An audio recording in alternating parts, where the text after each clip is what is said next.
All right, so intro to direct selling for authors. That is a lot of stuff. We're going to go through a lot today. We're going to cover my favorite two things, crowdfunding and subscriptions. I am Russell Nohelty. I'm a USA Today best-selling author. I run a publishing company called 20Books Press, where I make really weird portal fantasy books and comics. Even though I mostly write novels, I'm mostly known as a nonfiction teacher and such. So like I release about 10 books a year. One of them is nonfiction, the other not. And like, but how I built all of this methodology is from fiction.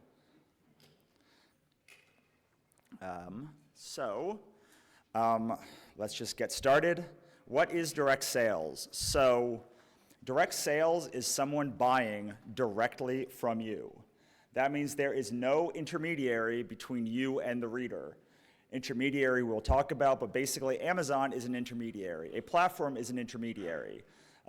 Somebody, like I give that book to this person here and they give it and they sell it to you, that's an intermediary. But there is a range of direct sales, and it is a lot. It's a lot. I'm not going to lie to you guys. Direct sales is a lot. There's a lot of ins, outs, and what have yous.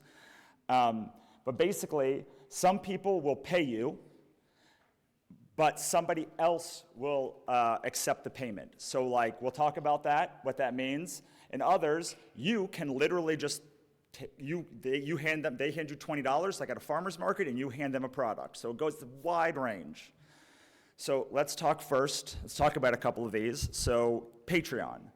So Patreon takes and handles the payment. That means when somebody is subscribed to your Patreon, which is a subscription platform, they are handling all of the payment and then distributing that money to you. But you own the data, the chain of custody of the customer. So there's really two parts of this. It's, do you own the chain of custody and do you handle the payment? And Patreon, you have the chain of custody. It's mostly your customer support. You're handling the sales tax. But they handle the sales tax, they handle the payment, they handle distribution of that payment part. The big reason why it's important to talk about the payment is because if you ever decide you don't like Patreon, they own all the customer data. You can't take it anywhere. I see this all the time with people who want to move to Ream or Substack.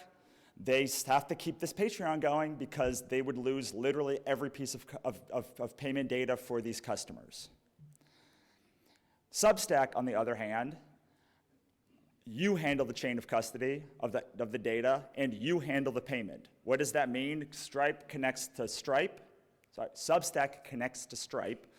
Stripe is owned by you, your Stripe account. You have access to all the data. So you can literally be like, Stripe, I don't want to be on Substack anymore. Can you point all these to Beehive? And Substack will be like, well, it's going to take a lot of effort from you, but like, yes, I can do that because you are in control of the customer data. And all the way through to the payment. That also means you don't only have to handle customer support, but also sales tax and all of that other stuff. If you ever decide you hate Substack, you can leave the platform and also keep the customer data and the payment data. Does that make sense? All right, now let's talk about Kindle Vella. So Kindle is an intermediary. They handle the payment, they handle the customer support, they handle the sales tech, they handle the payment data. You can leave off platform and like you get nothing. Like you're basically, they're the intermediary, it's their customer, you're just playing with them. So it's a very wide range of what direct sales can do. But they generally are broken down into a couple of things. Do you control the data? And then, do you control the customer payment gateway? Why is this important? It's because we've all heard of people that just get their Kindle accounts canceled and they have to start from scratch yet again. We've all heard stories of Kindle changing. Man, I'm really ragging on Amazon right now. That's okay. I don't think anyone's going to mind in this room. Amazon changes the algorithm, and like suddenly you're not getting payments. Or Radis changes the payment structure, and suddenly you're like, well, I built this platform when you were at one payment structure, and like I really want to leave, but I literally can't because I built everything on another platform. I had this happen on Facebook. It's really not fun when they like take your platform away from you that you helped build. But direct sales is basically more money. They generally pay you more from fewer customers. It allows you to sell different products than just books, bundle different books, and then build a relationship with your customer that stands the test of time. I have people on my list from my first campaign, Kickstarter campaign, that still buy from me today. It's wonderful. So what if you're in Kindle Unlimited? Kindle Unlimited, different than Kindle Vella. If you're in Kindle Unlimited, Kindle is for ebooks only. You can be exclusive to Amazon with audiobooks, but that is a whole different thing than Kindle Unlimited. So even if you're using it for ebooks, you can still use it to do new books that aren't in Kindle Unlimited, print, audio, merch, bundles, all sorts of things that aren't ebooks. You can create ancillary stories. You can expand beyond books. You can do games. You can do literally anything that's not ebooks. So if you're like, well, I can't do direct sales because I'm in KU, there's a whole lot of options for you available. So my business partner and I, track 5 different types of direct sales. One is web stores. The one that you'll probably know is Shopify. Sales pages and special offers like from ClickFunnels, Optimized Press, other products, which are basically like, buy my whole series for $20. And it's a sales page, it's like one page, it's not a Shopify store. Then there's conventions and book signings. These are most analogous to farmers markets. It's the most direct you can get. You're literally handing them the book and they're giving you money. And then subscriptions and crowdfunding, which is where we're going to focus today. Why are we going to focus there? Because I consider this direct sales light. You do not have to set up a platform. You don't have to optimize it. They already optimize it for you. For most people, they are overwhelmed. I don't think that's a surprise to anyone. Like the number one thing I hear is I'm overwhelmed by all the options in direct sales. And one of the things that we try to factor out is everything that's not messaging. Because if your messaging is wrong, then like no amount of anything else is going to work. But like your messaging could be killer and you just stink at tech, or like you might just not be able to get something coded right. And usually if you stay with these subscription platforms, like they have optimized it. Like Kickstarter's only job is to be a highly optimized sales page. That's it. Like if something changes in the world, their job is to if they aren't optimized, there's no reason to do it. Same thing with Patreon, same thing with Substack, all of these things, like their only job is to like make the tech right so you don't have to worry about it. Once you get the messaging right, it becomes a lot easier to say, get your Kickstarter and make it a landing page and make it a thing on your web store and all of the other things. But you want to isolate as many variables as possible, which is why I think one of these 2 options is the best, and usually both of them in concert. Direct sales light means they control all of the things, but you control, or mostly control, the data, the relationship, the list building, and the ability to expand into other places. So most of the people on a Kickstarter will decide to join my mailing list when I ask them in a survey. Most of the people all the people that subscribe to my Substack, then are on my newsletter as well. So like I have control of the data even though it's being built on another platform, as opposed to a platform like Medium, where like they say you have a mailing list, and I guess you are building something, but like it's really hard to export all that stuff. So like when I say direct sales, I mean you must at least control the chain of custody of the data. So let's talk about crowdfunding first. People ask me for a definition, and I'm like, crowdfunding, it's like crowdfunding, but the best thing I can say is it is time-based direct sales where you're trying to raise funds to launch a product. Kickstarter, for instance, is a platform where everything is optimized and there's a whole ecosystem. One of the things I didn't talk about earlier, which I probably should, is you can go from one Kickstarter to the next, to the next, to the next. They have recommendation engines. They have all of this stuff that like helps grow your campaign that you don't get when you're just doing a direct sales store yourself. So Kickstarter alone has raised $317 million for publishing products. You probably all know Brandon Sanderson made over $41 million on Kickstarter alone. Students in the Kickstarter Accelerator have raised over $1 million in the last 2 years. None of them are named Brandon Sanderson. So people are like, well, Brandon Sanderson can do it. I've raised $500,000 on Kickstarter, and I can promise, like, likely no one in this room even knows that I write 40 Portal Fantasy books, except that I just told you. So like, you can really do this with like one book. If you've got one book, not if you've got 0 books. If you've got one product, you can launch a Kickstarter campaign and be successful. Not $41 million successful, but probably $500 to $1,500 successful. So, the advantages of crowdfunding. You make more money from fewer backers. The average pledge on Kickstarter is $25, as opposed to like $1 or so if someone has a Kindle Unlimited read. You start building a mailing list of buyers. This is really important, so I'm gonna stop on it for 1 second. So many of you have mailing lists and have no idea who the buyers on your mailing list are, and it freaks me out. Like, you guys run surveys to people and make decisions about the future of your business from people that you do not know if are buying your book. You just know that they're real loud. And usually, in my experience, the loudest people spend the least money. Like, the people that have been with me the longest, I think I have talked to maybe 3 times. Some of them 3 times, maybe 1 time ever in 10 years.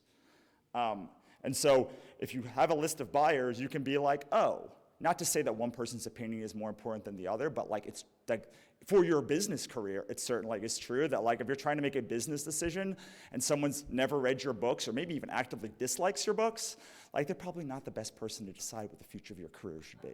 So like, if you have a list of buyers, you can be like, oh, Mary's spent $500 with me in the last 2 years.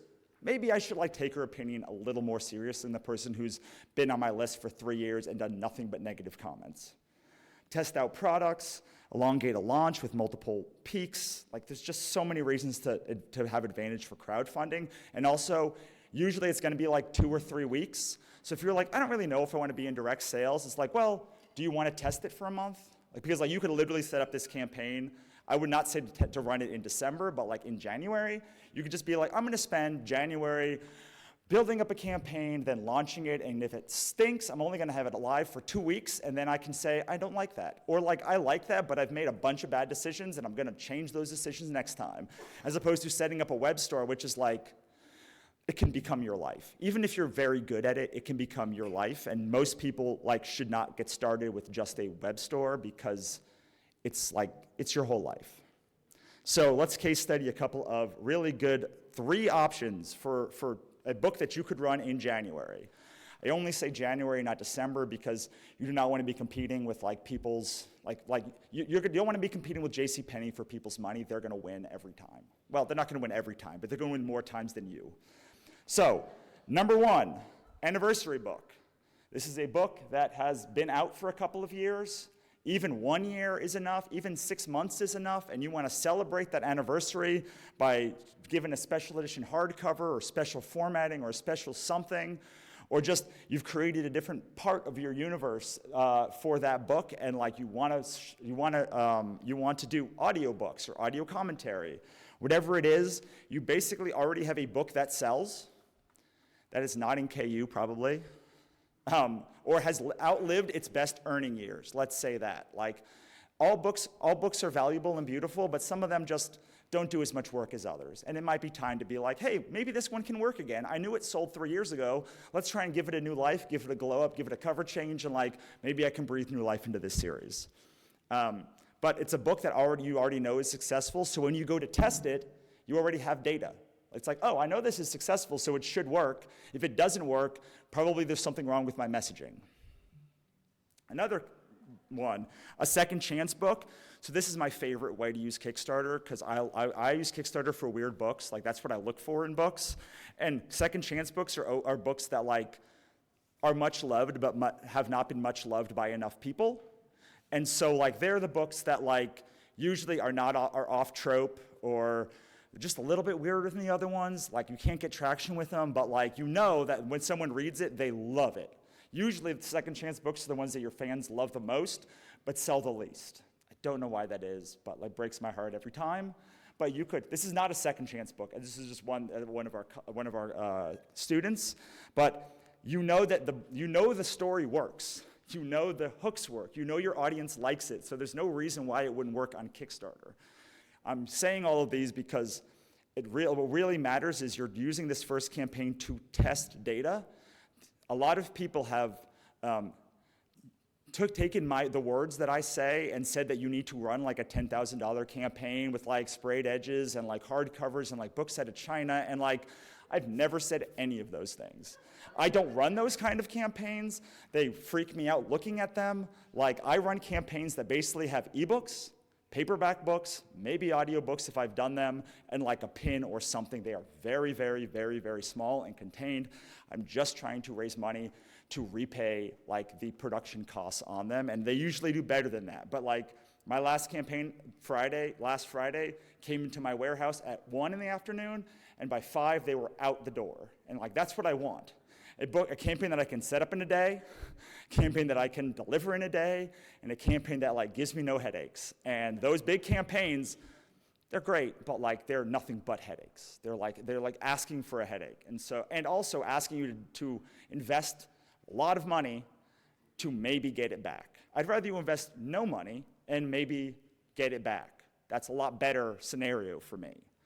The third is brand expansion. This is probably going to resonate with people who've got a couple of books out, or Aquatics if you know our author ecosystem. But like we put out a game earlier this year. I'm working on an RPG. I'm just like trying to expand out of the thing.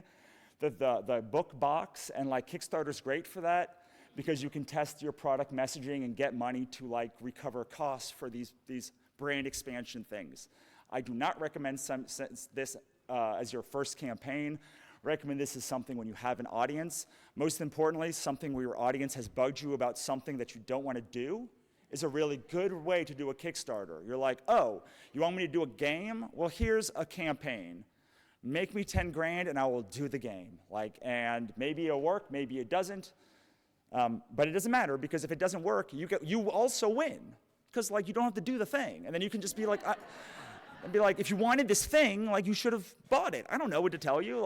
Capitalism is not great, but also it's the world we live in. So where can you crowdfund? Kickstarter, Indiegogo, Crowdfunder, Zoop, Spaceman Project. Don't use GoFundMe. God, please do not use GoFundMe. GoFundMe is great, but it's like your book will be next to someone trying to get a kidney donation, and it's not the vibe of conducive to fiction, to having a good, cool experience. It's kind of a bummer, which is literally the reason that GoFundMe exists. So do it on Kickstarter or something like that. So in almost every scenario, you should use Kickstarter. Why? Well, especially if you're sci-fi, fantasy, or horror, there's already a ton of people doing Kickstarter, so you're gonna have more people to promote with. Also, our book's called Kickstarter.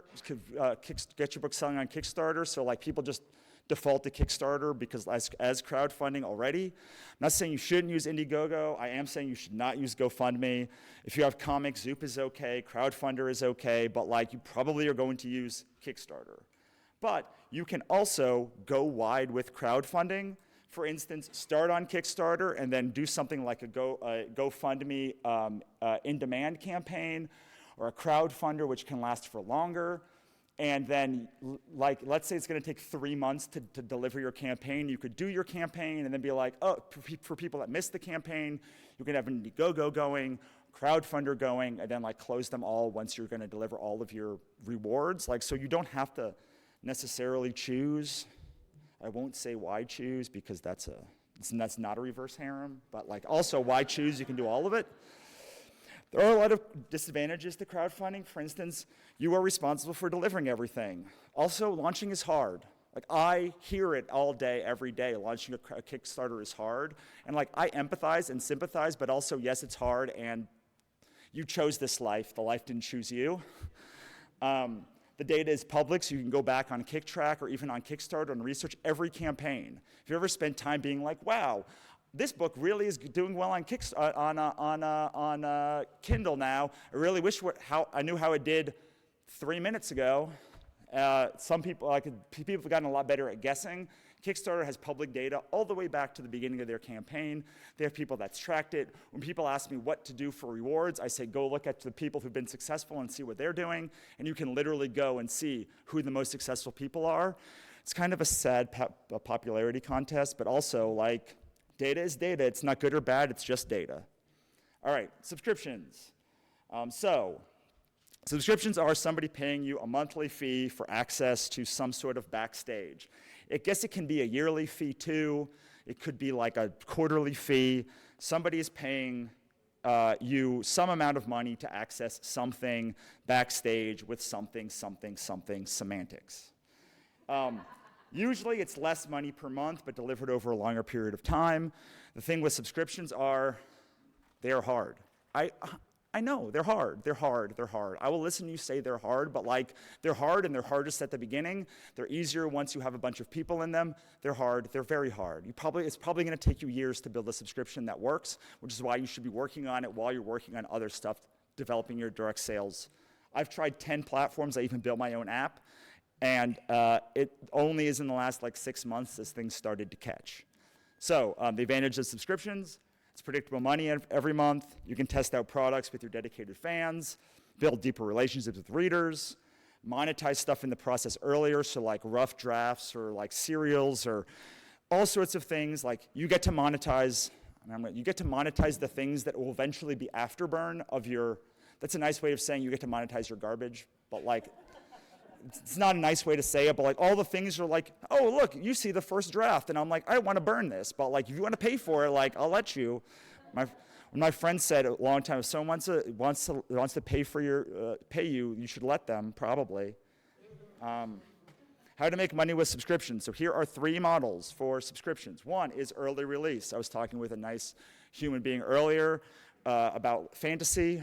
And a great release strategy for fantasy is to put your stuff on Royal Road or Wattpad. They have integrations to Patreon, and use it as like, for $1, get 1 episode ahead. For $5, get 5 episodes ahead. For $10, get 10 episodes ahead. The best part about this is I have a 12-book series called The Godsverse Chronicles. If you go to my Author Stack Substack, you get you can read all of it, and you get a new chapter every week. It's done. I've written it, it's done. Like I'm just like now monetizing it, it's great. Like just put a chapter every week or 5 times a week or however many times, and like suddenly you are remonetizing a thing. And like direct sales is hard, direct sales is great. Direct sales is great because you can keep monetizing the same thing over and over and over and over and over and over in different ways.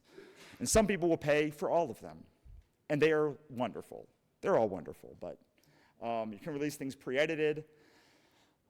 Additional content. So I am not an additional content person, but some people really like bonus scenes, epilogues, all sorts of extra things. And this is another model that's great. You can do extra things. Like you can do extra things for your fans, and it's great. The question that I ask, oh, did I not do this one? Okay, so the bottom of the early release is, what would you pay for your favorite author's first draft? Not like your best friend's first draft, but like I always think, yeah, like, if Alex Harrow like told me to pay $50 and I get the first draft of 10,000 Doors of January, like I'd pay it. Like I'd read it, and then I'd study literally how it works. So like you have to imagine for subscriptions that you are someone's favorite author. I know that is kind of vain, but like publishing is vanity. Like we're all asking people to take words that we decided in our head and not only like read them, but buy them, consume them, love them, cherish them, and like put a piece in their heart. Like that's pretty vain, so like we should just get over that. And like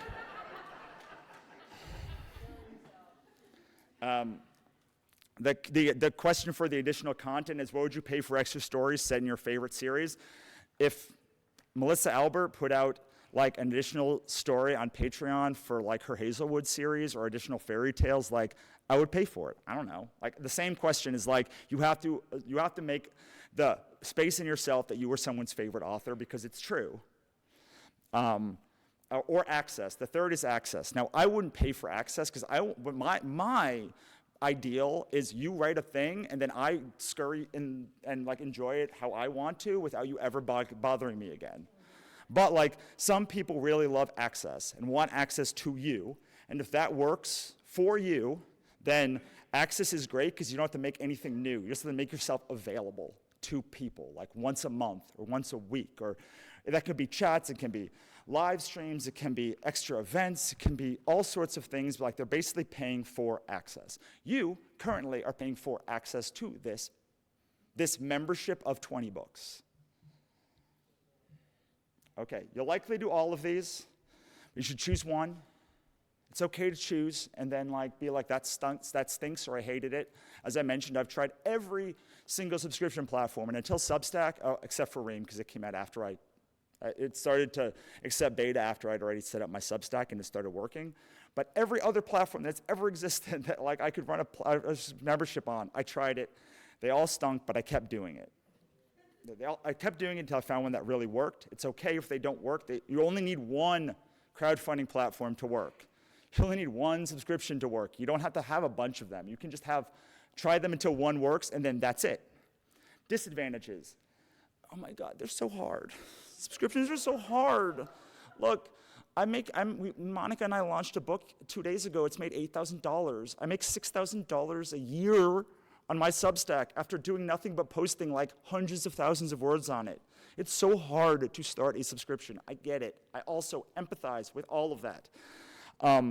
That is why I recommend doing things like a PBS-style membership drive where you focus on it really hard for 2 weeks, and then you can just hopefully get mass adoption by 100 people, and it's a lot easier when you have 100, or a few, even 20. It's a lot harder because if you have one member, you have to deliver all of the things. But if you have 10,000 members, you have to still deliver the same things, generally.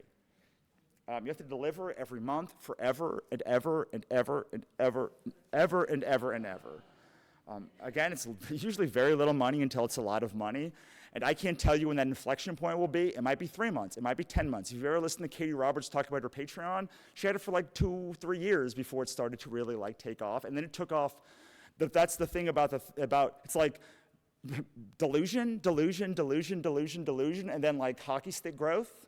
And so it's tough. Subscriptions, Patreon, Ream, Substack. I released a post on Substack this morning on my authorstack.substack.com about the 2 different kinds of models, why you should use them and when. I recommend you read that. Maybe there was a reason why I did that today when I was doing this presentation, so I could get you to go over there and read it. It's very good, but it's very long. What platform is best? I don't know, you just got to test a bunch of them. Patreon has the market share. I don't think it really matters. The really only thing that Patreon has is integrations into things like Wattpad and Royal Road that will help you get organic reach. Market share doesn't matter because they really don't let you have discoverability.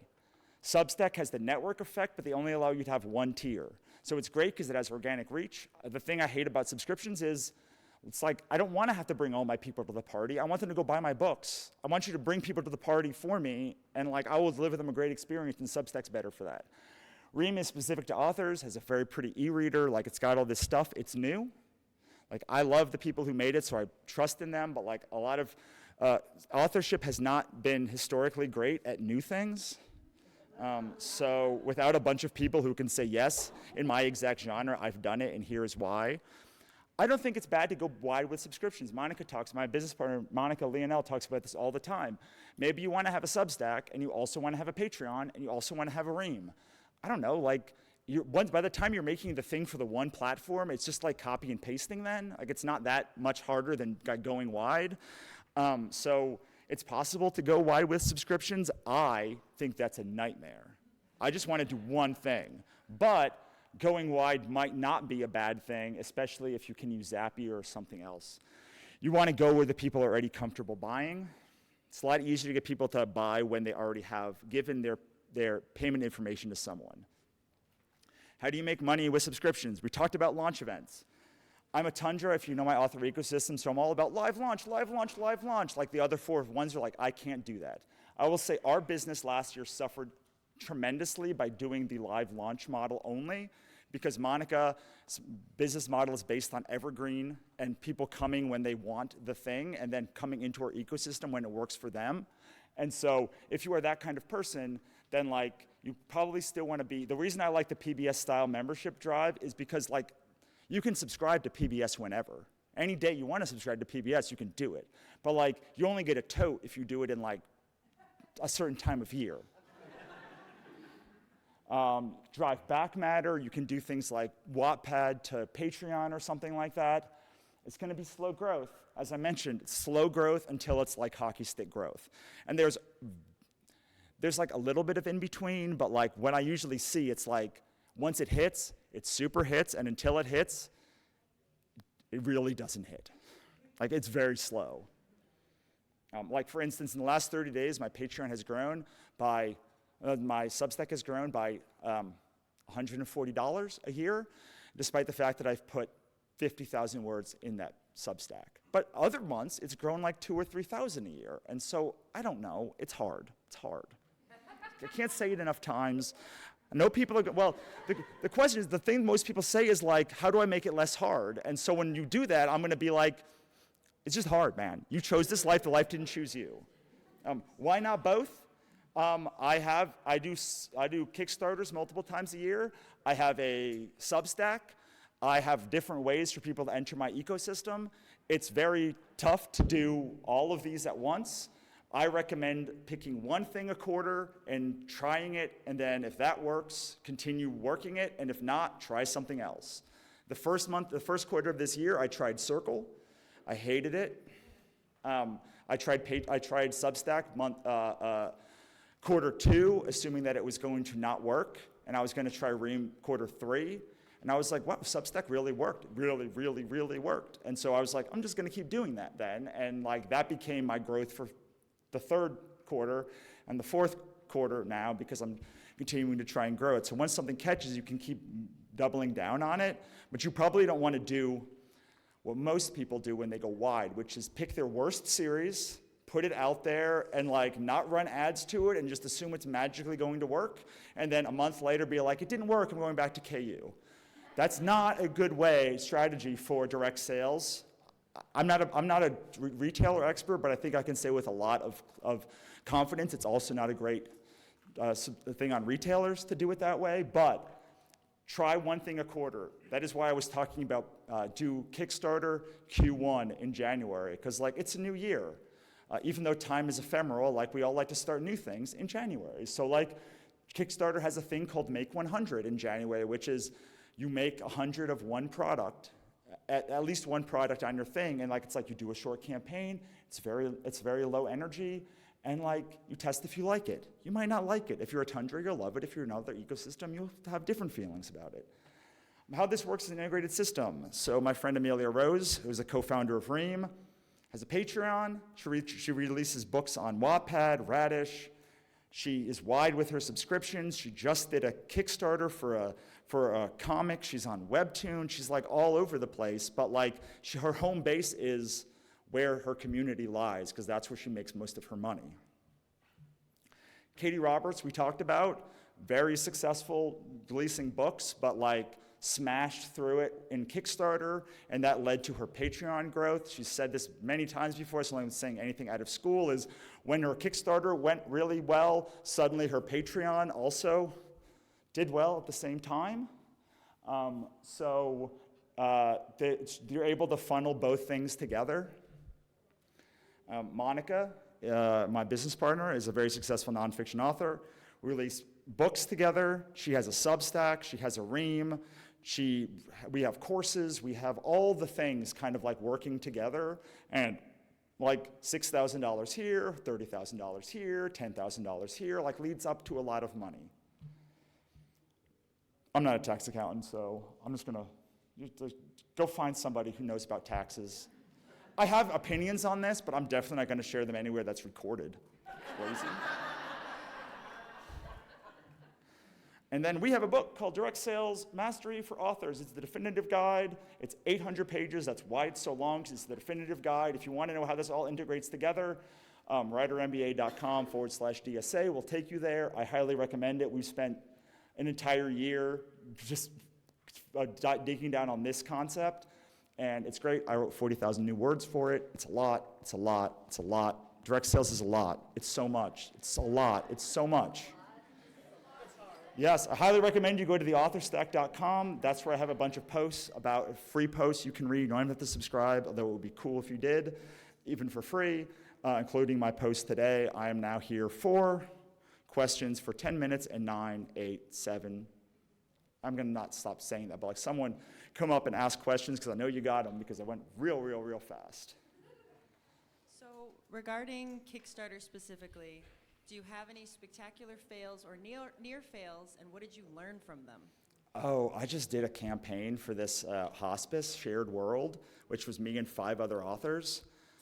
And I won't say it's a fail, but I'll say that I made $17 in profit after spending a year building it. And so I would say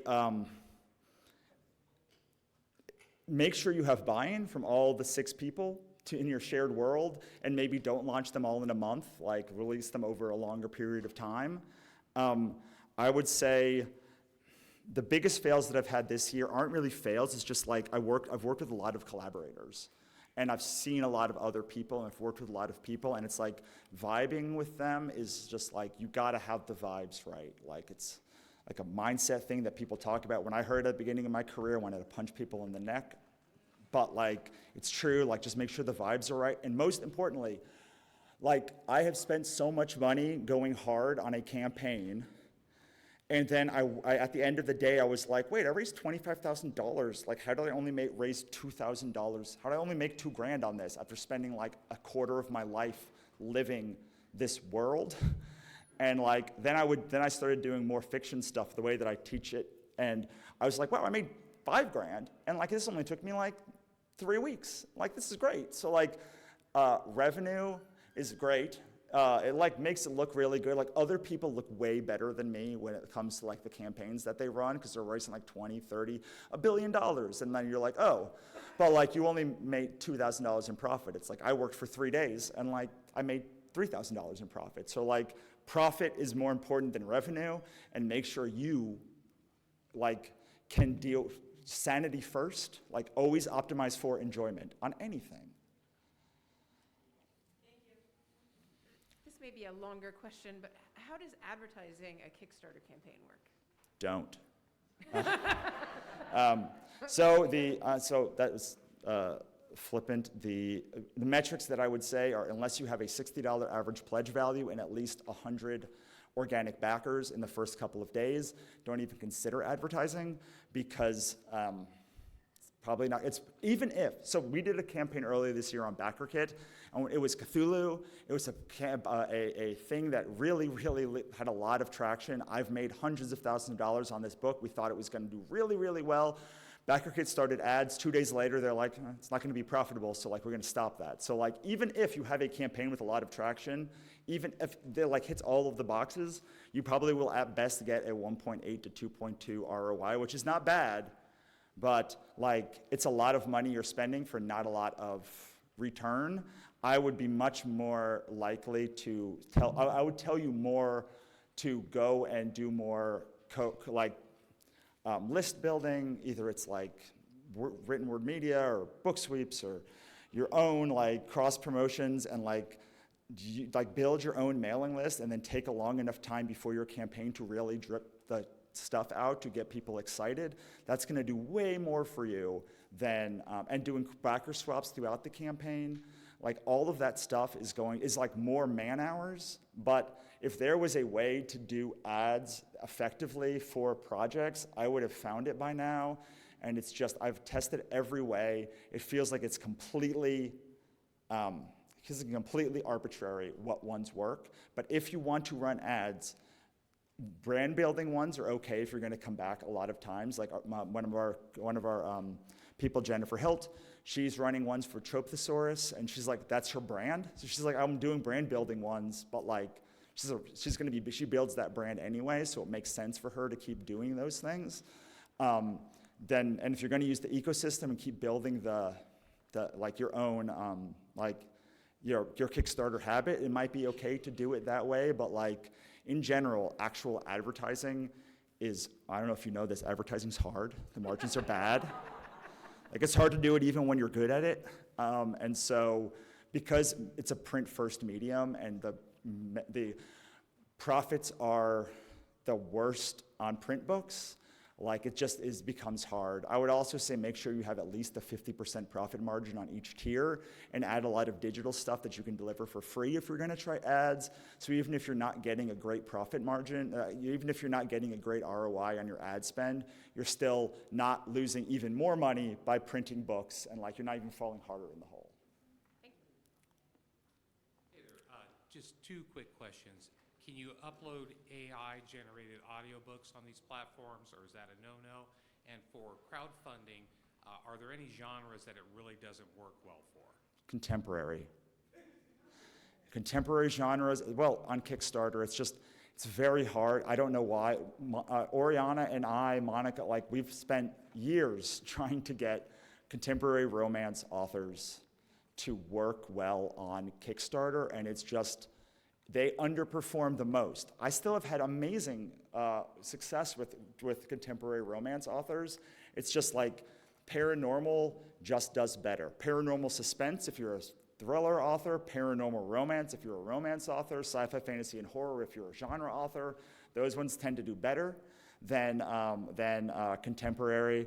I would love to not say those words. Like I'd love to just be like, everyone can do it, but like it does seem, I've been convinced, I've been punched in the mouth enough for saying that it can work for anyone, that I will caveat that by saying the people that underperform the most on the platform compared to their audience size tend to be contemporary romance authors. Contemporary thriller authors, I guess anything contemporary, or I guess I should say not necessarily contemporary, anything that does not have monsters in it, and anything that is not paranormal does worse than that exact same thing. But that said, that is on Kickstarter, which was the thing with like, and that is not just monsters, it's like sci-fi things. Like anything that doesn't have a genre element is gonna do worse than ones that do not. That said, that is for crowdfunding. If you look at someone like Elena Johnson, she does cowboy romance, doesn't get much more contemporary than Elena Johnson, doesn't get much more like, and she's killing it on Ream. And so like that, and I'll bet if she did a Kickstarter, she would use all of the fundamental stuff that we've taught her over the years and like get people like excited about it.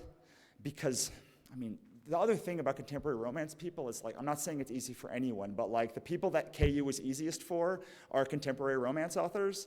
So when they leave that thing and they're like have to do like mailing list things and like build a campaign and like do all sorts of other stuff, like, and then like they can't just slam through a bunch of ads the first 2 days and have like the algorithm work for them. Like the method for success in the contemporary romance KU thing is antithetical to the way that like sci-fi, fantasy, and horror authors have always had to make, which is like, it's very hard. It's hard for us to make money because there's less of us there's less fans. So like we're like at conventions and all of this stuff, and my contemporary romance fans have been like, why do you do things? Why is it so like, why do you do all of this hard things? Like, why don't you just, it's like, because there's just less. You gotta go to them more.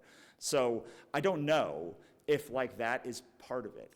There's nothing against contemporary romance authors. It's just in general, there's like, they're high KU. KU is all about like ads and like stacking ads quickly and like then having the algorithm catch and help you.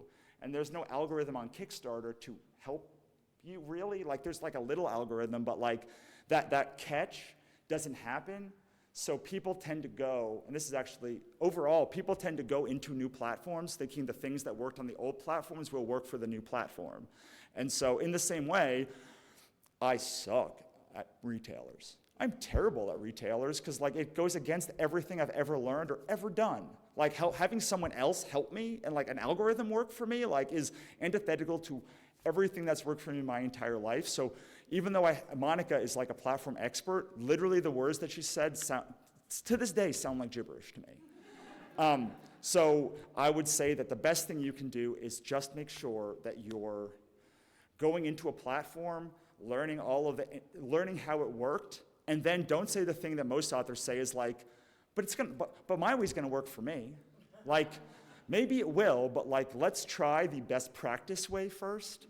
And if that doesn't work, Or if like you say, wow, I learned that the best practice way is great, but like these 3 things are stupid, I'm gonna go and do it the other way, then at least you kind of like know what the best practice way of launching a Ream or a Patreon or something is, instead of like taking it into your own hands. And that I will say, if you don't want to take it into your own hands, you can go back our Kickstarter, or find me on AuthorStack, or take our quiz, or find me on The Thing. Bye, everyone.